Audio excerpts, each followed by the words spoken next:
ओम शांति। 9 जून 2021 बाबा के महावाक्य। मीठे बच्चे, बाप आए हैं सारी दुनिया से विकारों की तपत भुजाए सबको शीतल बनाने। ज्ञान बरसात शीतल बना देती है। प्रश्न: कौन सी तपत सारी दुनिया को जला रही है? उत्तर: काम विकार की तपत सारी दुनिया को जला रही है। सब काम अग्नि में जलकर काले हो गए हैं। बाप ज्ञान वर्षा से उन्हें शीतल बनाते हैं। जैसे बरसात पड़ने से धरती शीतल हो जाती है, तो इस ज्ञान वर्षा से 21 जन्मों के लिए तुम शीतल बन जाते हो। किसी भी प्रकार की तपत नहीं रहती। तत्व भी सतो प्रधान बन जाते हैं, कोई भी तपते नहीं है। ओम शांति। रूहानी बच्चे किसकी याद में बैठे हैं? जरूर अपने रूहानी बाप की याद में बैठे हैं। रूह अपने परम पिता परमात्मा की याद में बैठी है कि हमको रूहानी बाप आकर रिफ्रेश कर शीतल बनाए। क्योंकि काम चिता पर बैठ भारत जल मरा है, गाते भी हैं तपत बुझाए। तपत काहे की? काम चिता की। बहुत तपत होती है तो मनुष्य मर पड़ते हैं। इस काम चिता की तपत में भारत एकदम जल मरा है।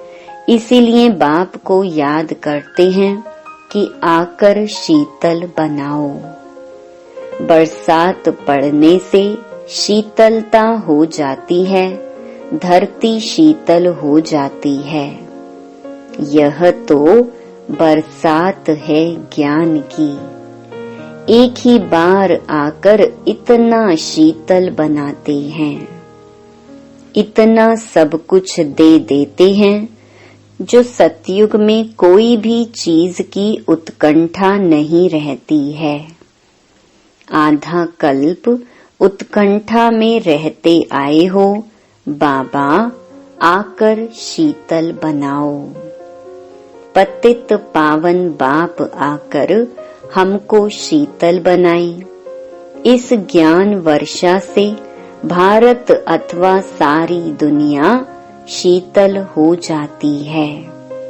तुम स्वर्ग के मालिक बन जाते हो। मनुष्य मरते हैं तो कहते हैं स्वर्गवासी हुआ। वह तो सिर्फ मुख मीठा करते हैं। तुम जानते हो स्वर्ग की अब स्थापना हो रही है। बाबा आया हुआ है, यह ज्ञान वर्षा कर रहे हैं। शीतलता का असर 21 जन्म रहता है। वहाँ ना बरसात ना किसी भी चीज की इच्छा रहती है। सदैव बाहर ही बाहर रहती है।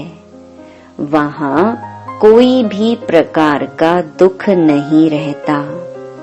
सूर्य भी सतो प्रधान बन जाता है, कभी तपत नहीं दिखाते हैं।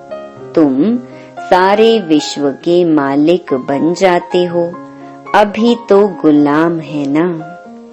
गाते हैं मैं गुलाम तेरा। बाप को याद करते हैं। अब बाप कहते हैं तुम्हारी सेवा में मैं तुम्हारा गुलाम आकर बना हूँ। तुम बच्चों की सेवा करता हूँ। पराए पतित देश पतित शरीर में मैं आता हूँ। इस पतित दुनिया में एक भी पावन हो नहीं सकता। सतयुग को पावन, कलयुग को पतित कहा जाता है, क्योंकि सब विकारी हैं। भारतवासी ही इस नॉलेज को समझेंगे। जिन्होंने 84 जन्म लिए हैं वही यह नॉलेज सुनेंगे, व जो सतयुग त्रेता में आने वाले हैं वही आकर ब्राह्मण बनेंगे, नंबरवार पुरुषार्थ अनुसार। बाप ने समझाया है, अभी तुम ब्राह्मण वर्ण में हो, फिर वही देवता वर्ण में आएंगे। ब्राह्मण वर्ण अर्थात ब्राह्मण धर्म स्थापन करने बाप आते हैं। ब्रह्मा ब्राह्मण धर्म स्थापन करते हैं। ऐसे नहीं कहेंगे कि परमपिता परमात्मा आकर शूद्रों को ब्राह्मण बनाते हैं। यह तुम्हारी बाजोली चलती है। यह तो बहुत सहज है। तुम जानते हो यह चक्र कैसे फिरता है। विराट रूप में ब्राह्मणों की चोटी और शिव बाबा को भूल गए हैं। कहते हैं देवता, क्षत्रिय, वैश्य, शूद्र, फिर शूद्र से देवता। अब ब्राह्मण कहाँ गए? ब्राह्मण लोग गाते भी हैं, ब्राह्मण देवताय नमः। तब प्रजापिता ब्रह्मा की वंशावली कहाँ गई? प्रजापिता ब्रह्मा का नाम कितना बाला है, चित्रों में भी कितनी भूल कर दी है। प्रजापिता ब्रह्मा की औलाद का कोई नाम निशान नहीं है। स्कूल में टीचर पढ़ाते हैं, वह फिर भी सोर्स ऑफ इनकम है। एम ऑब्जेक्ट तो जरूर चाहिए। तुम बच्चे जानते हो उस पढ़ाई से ही मर्तबा मिलता है। पतित दुनिया में भगवान आकर पतितों को पढ़ाते हैं। बाप कहते हैं मैं तुम बच्चों को पढ़ाकर पावन बनाता हूँ। इस पढ़ाई से इनकम देखो कितनी भारी है। आधा कल्प के लिए तुम तकदीर बनाते हो। भारत में गाया हुआ है 21 पीढ़ी, अब तुम बेहद के बाप से 21 पीढ़ी बेहद का वर्षा पाते हो। लौकिक बाप का है अल्पकाल क्षण भंगुर का वर्षा। इस बाप से तुम ऐसा वर्षा पाते हो जो पीढ़ी बाई पीढ़ी तुमको दुख नहीं रहेगा। भारत में ही बेहद का सुख था। यह ज्ञान और किसकी बुद्धि में नहीं है। यह ज्ञान देने वाला बाप जाने और जिनको देते हैं वह जाने और न जाने कोई। ग्रंथ में भी उनकी महिमा गाई हुई है। एक ओमकार निराकार निरअहंकार। इसका अर्थ भी अभी तुम समझते हो। वह तो सिर्फ गाते हैं निरहंकारी। इतनी बड़ी अथॉरिटी होते हुए भी उनको कोई अहंकार नहीं है। यहाँ थोड़ा भी पोजीशन वाले होते हैं तो कितना नशा उन्हों को रहता है। वह है अल्पकाल वाले मर्तबे का नशा कि मैं फलाना हूँ। अब तुमको इस रूहानी पढ़ाई का नशा है। तुम्हारी आत्मा अभी जानती है। आत्म अभिमानी बनना है, तब ही बाप को याद कर सकेंगे। बाप के साथ योग टूटने से माया का गोला लग जाता है, मुरझा जाते हैं। याद करते रहें तो खुशी का पारा चढ़ा रहे। कोई बड़ा इम्तिहान पास करते हैं तो खुशी होती है, समझते हैं बस इसके ऊपर और कोई पढ़ाई नहीं है। तुम भी जानते हो हमारी इस पढ़ाई से ऊंच और कोई पढ़ाई है नहीं। इन लक्ष्मी नारायण ने पास्ट में जरूर ऐसी पढ़ाई की है, राजयोग सीखे हैं, तब महाराजा महारानी बने हैं। राजयोग तो मशहूर है, परमपिता परमात्मा आकर राजयोग सिखाते हैं स्वर्ग के लिए। कहते भी हैं पास्ट में ऐसे कर्म किए हैं तब यह बने हैं। तुम जानते हो इस जन्म में हम ऐसे कर्म सीखते हैं जो भविष्य 21 जन्म के लिए राज्य करेंगे व स्वर्ग में विराजमान होंगे। यथा राजा रानी तथा प्रजा भी है ना, राजधानी है ना। बाप आया है राजधानी स्थापन करने, फिर तुम जाकर 21 जन्म पालना करेंगे। 63 जन्म तो दुख भोगा है, वह सब खत्म हो जाएंगे। भारत को स्वर्ग कहा जाता है, अभी तो नरक है। सृष्टि कितनी बदल गई है, वह राजाई कहाँ चली गई।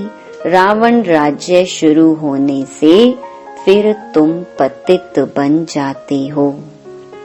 बाप कहते हैं तुम अपने 84 के चक्र को नहीं जानते हो।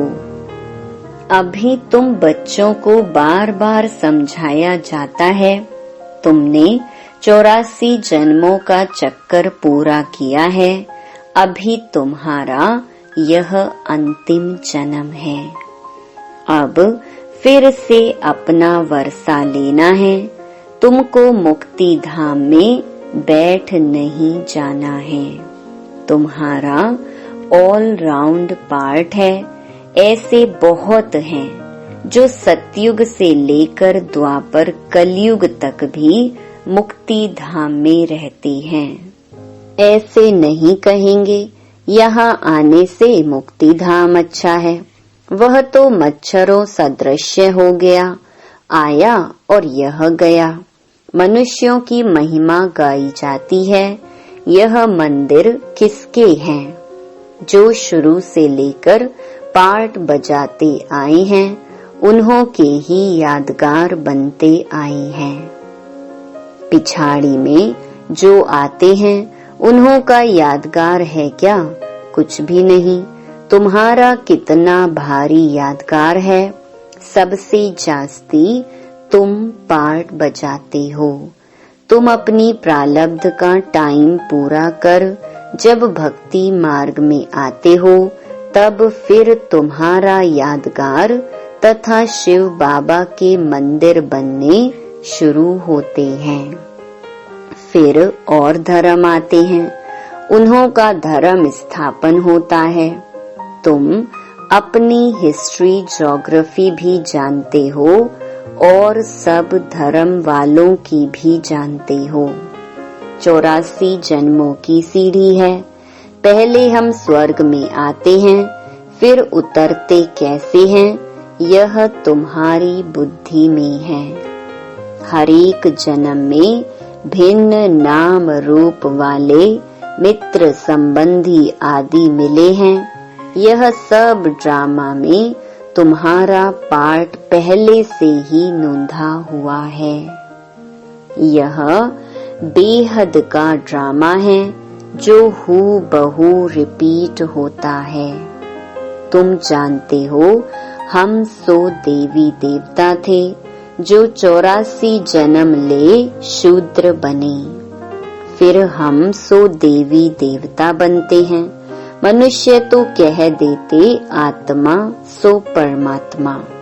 वास्तव में हम 100 का अर्थ यह है, वह फिर कह देते आत्मा सो परमात्मा, परमात्मा सो आत्मा, रात दिन का फर्क है ना।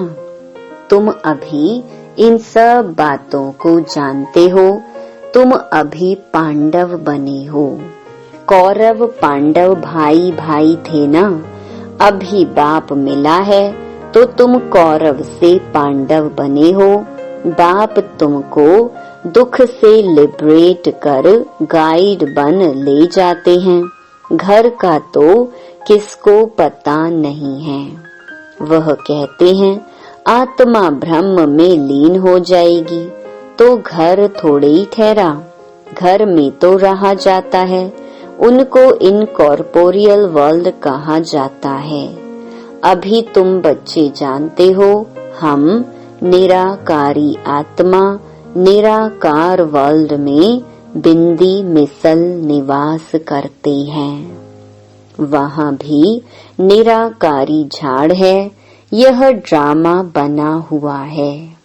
बीज और झाड़ को जानना है, इसका नाम ही है वैरायटी धर्मों का झाड़। यह मनुष्य सृष्टि है, इनका बीज रूप बाप है। कितनी वैरायटी है, हर एक धर्म वालों के फीचर्स न्यारे। फिर यहाँ भी एक की शक्ल न मिले दूसरे से। यह भी ड्रामा बना हुआ है। कल्प वृक्ष की आयु 5000 वर्ष है, यह बाप ही समझाती हैं। मनुष्य एक्टर्स हैं, यहाँ पार्ट बजाने आते हैं। यह मांडवा है, रोशनी के लिए सूर्य चांद आदि हैं। यह कोई देवता थोड़ी हैं, यह तो बत्तियां हैं, परंतु सर्विस करते हैं इसलिए देवता कह देते हैं। वास्तव में देवताएं कोई सर्विस नहीं करते हैं, सर्विस तो तुम बच्चे करते हो। बाप ओबीडियंट सर्वेंट है। बच्चे दुखी होते हैं तो बाप को तरस पड़ता है, बाप आए हैं समझाने। तुम बच्चों को फिर से सो देवी देवता पद प्राप्त कराने आता हूँ। चढ़ती कला उतरती कला हर चीज की होती है। पुरानी दुनिया को तमो प्रधान, नई दुनिया को सतो प्रधान कहा जाता है। हर एक चीज नई सो पुरानी होती है। आत्मा कहती है यह शरीर भी तमो प्रधान पतित है। यह सतयुग में आत्मा और शरीर सतो प्रधान थे, माथा नहीं खपाते थे। आत्मा को अब ज्ञान मिला है, स्मृति आई है, हम 84 जन्म लेते हैं। यह राज बेहद का बाप समझाते हैं। दुख में बाप को ही पुकारते रहते हैं, रहम करो हे दुख हरता सुख करता। भारत ही सबसे सुखी था ना, भारत जैसा पवित्र खंड और कोई हो नहीं सकता। अभी बाप तुम बच्चों की झोली अविनाशी ज्ञान रत्नों से भरते हैं। कभी ऐसा बाप देखा है? कहते हैं बच्चों मैं तुम्हारे लिए वैकुंठ सौगात में लाया हूँ। तुम स्वर्गवासी थे, अब पतित नरकवासी बन पड़े हो। पावन उनको कहा जाता है जो विकार में नहीं जाते हैं। सतयुग में है संपूर्ण निर्विकारी, इस समय है संपूर्ण विकारी। बाप कहते हैं तुम भी संपूर्ण निर्विकारी थे, अब संपूर्ण विकारी बने हो। फिर संपूर्ण निर्विकारी देवता पद पाना है। बाप को याद करने से अक्षर देखो कितने अच्छे हैं। मन मना भव, मुझ बाप को याद करो तो तुम तमो प्रधान से सतो प्रधान बन जाएंगे। मैं सर्वशक्तिमान हूँ ना, मुझे याद करो। याद को ही योग अग्नि कहा जाता है, जिससे तुम्हारे पाप दग्ध होंगे, तुम पवित्र बन जाएंगे। अच्छा, मीठे मीठे सिकिलधे बच्चों प्रति मात पिता बाप दादा का याद प्यार और गुड मॉर्निंग। रूहानी बाप की रूहानी बच्चों को नमस्ते। धारणा के लिए मुख्य सार। पहला, रूहानी पढ़ाई के नशे में रहना है। बाप समान निरहंकारी बनना है।